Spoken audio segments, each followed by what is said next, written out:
Il-Qorti Kriminali, preseduta mill-imħallef Neville Camilleri, ċaħdet l-appell tal-Avukat tal-Aqda Repubblika Jason Azzopardi biex tinfetaħ inkjesta kontra l-Ministru Silvio Xkembri.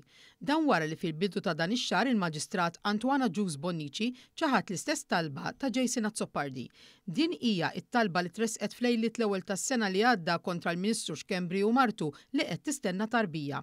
Id-digritt tal-imħallef jinnota n-noqqas ta' provi li preżenta Azzopardi fejn saħansitra jgħid bl-iswed fuq l-abjad li fl-ebda mument dak imressaq mid-denunzjant jiġifieri minn Jason Azzopardi nnifsu ma jispjegaw jew jiddikjaraw li l-Ministru Xkembri wettaq xi reat. L-imħallef Camilleri kompli jgħid li dawn ir-rapporti li semma Azzopardi imkien ma jindikaw li l-Ministru Xkembri kien involut fir-reati indikati mid-denunzjant jiġifieri Jason Azzopardi bħal fost l-oħrajn ħasil ta' flus jew li l-Ministru Xkembri aċċetta rigal jew kien ħati ta' trading in influence. Għalhekk l-imħallef qal li se jżomm id-deċiżjoni li ngħatat mill-ewwel qorti u ċaħdet l-appell ta' Jason Azzopardi.